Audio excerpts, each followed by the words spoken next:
Welcome back, Fresh Bake, for another episode of the Knothole Gang, and we're starting our show off from a new place, well, a place we haven't been in a very long time, and that is Big Thunder Trail. Remember when there used to be a hole? There used to be actual knotholes in this fence. Remember what we used to see? Remember when we used to watch construction updates from the old Big Thunder Trail? Golly, it seems like it's been so long. We have not had a proper view from this trail in a very long time, but I was advised that there is now a lone little nugget of light coming through the fence right where that guy's looking, and we can see a little bit of something. So let's take a look through this knothole, and we're going to start out with the dirt, and it's going to take me a minute to get my bearings here. And at first, we see a trash can right there. When I was looking around, I'm like, "Oh, what is that? What kind of Star Warsy thing is that?" Oh, it's just a trash can with a W on it, that's Star Wars all over. We're going to pause here for a second while I finish the story. Star Wars, a lot of the stuff that you find in Star Wars is just junk. It's junk, literally. You go back in the original Star Wars movies, and you can see all the stuff that they repurposed. It's pretty funny. Okay, so I'm not. You can see two droids there, and there's a really cool finished, looking droid just sitting there, ready to be part of a story. I don't know droids that well. I don't, the obscure ones, but Ian was able to chip in a little bit. So the yellow guy on the right, you might know from vaguely from Force Awakens. That's called a Buford. BU4D. So that was new to me. And then the other guy next to him, again, he told me what it was, but now I can't remember. Oh, where are you, Ian? Some of you probably will recognize him, though. But it's a very traditional looking Star Wars robot. To me, he looks a lot like a Dalek from Doctor Who, I don't know if I'm saying that right, but I think that's how you pronounce it. But that's what I know what one is. I've watched the show a few times, so I'm vaguely familiar with what a Dalek is. Anyway, that's what I was thinking. Or it's, actually it looks like the kind of droid that you see in the original Star Wars film that Luke's uncle tried to buy. As a matter of fact, did I just find it? Because I'm doing a Google search as I record this. Is that an R1G4? I wonder. I'm referring to the scene, if I'm not mistaken, where they try to buy it. Well, he does. Oh wait. I think that is an R1G4. It must be.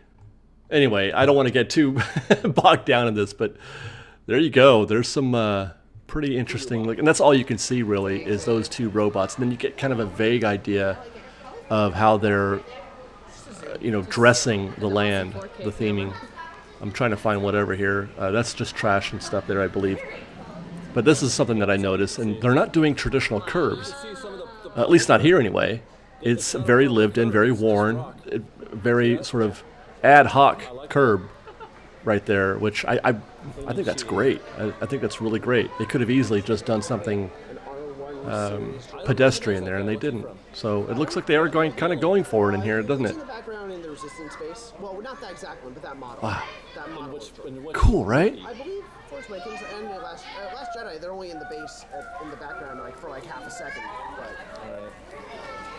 All right, that's all I can see. So we're going to go back to the Rivers of America. No views anymore from the Mickey and Friends parking structure because there's nothing to see there anymore. It's done. Everything we're going to see is pretty much done from the Mickey and Friends parking structure. So we're probably just going to be showing you clips, if anything at all, from the Mark Twain.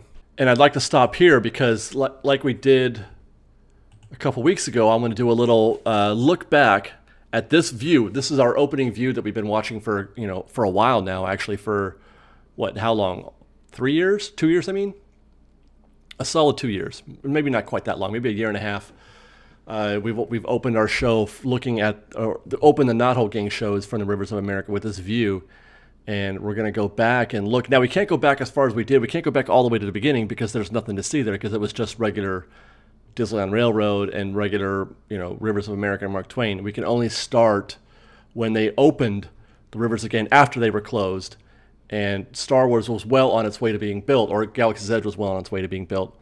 But we can go back to October of 2017. This was our first trip around and getting to see construction. And the views will change here a little bit because where our focus looks has changed or will change. But this is pretty much, where it was in October of 2017.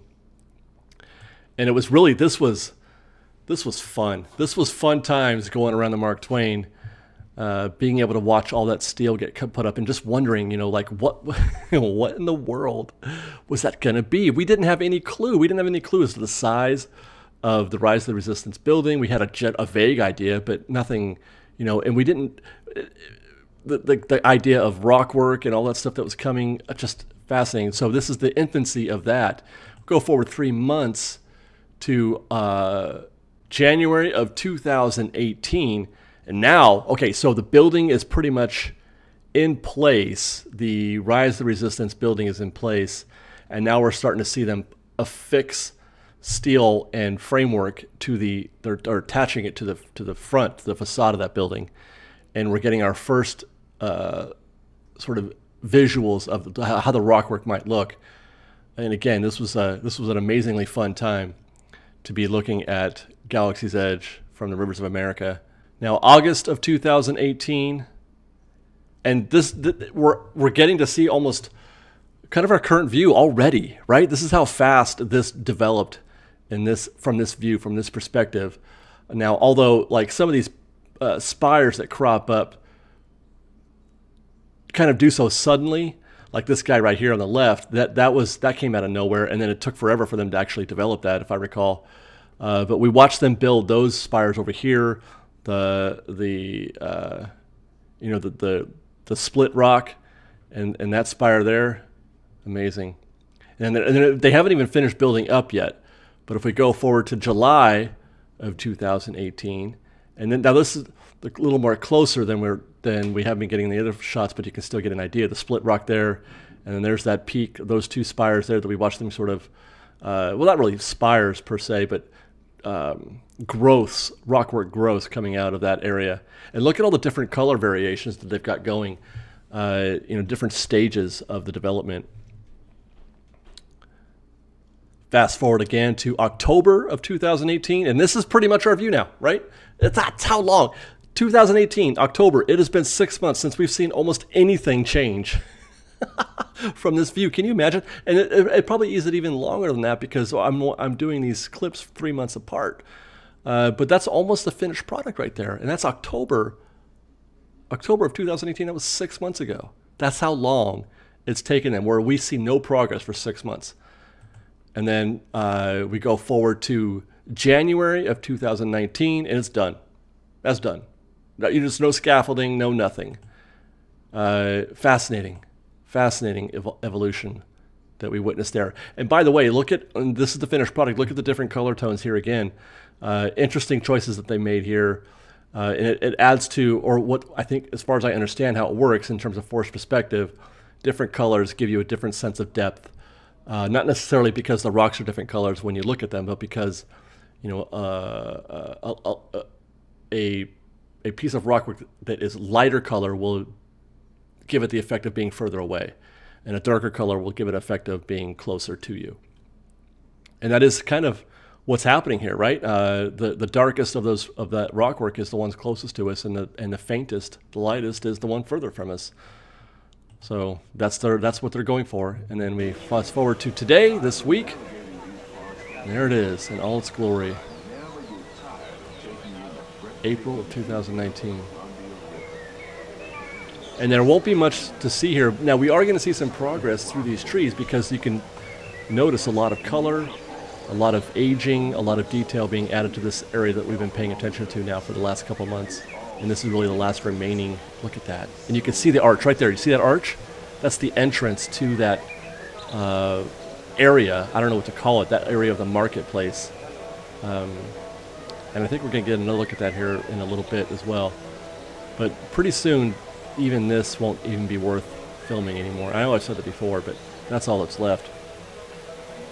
And we're going to be left to, getting footage of drones or cracks and knotholes from Big Thunder Trail where we get to look at a robot for the next 3 months. I don't know. Ah, Lordy.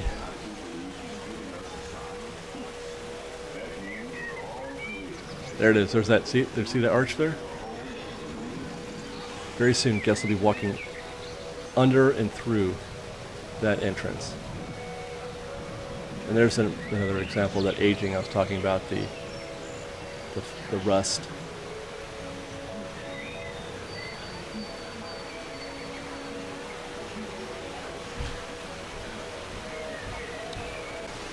There's the arch again. Cool. Man, it's done. It's like pretty much done. So what is it? We are a month and a half away from opening. And I'm here to tell you guys, this is the finished product. This is it. There's no more for them to do on this rockwork. What you see is what we're going to get. Unless they come up with, at the last minute, some kind of array of trees or water features to cover that. And you can say, Dave, look at the concept art. The model doesn't show us anything. The model does not have any trees in those areas.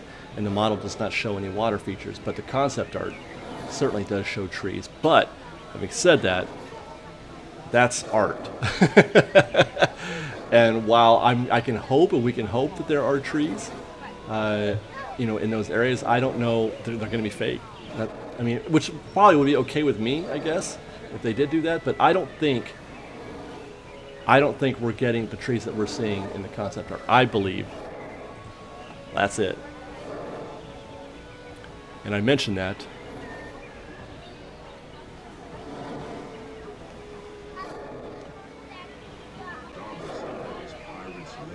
And that means, the gap.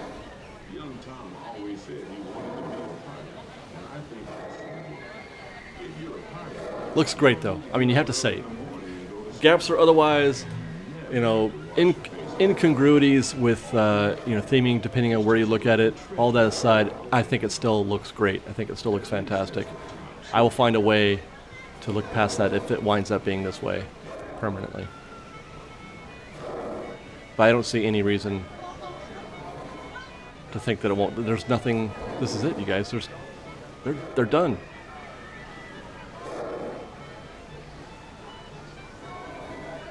All right, guys. Well, thanks for watching this week. Hope you enjoyed. We'll be back next week, hopefully with another look back. Until then, for Spike.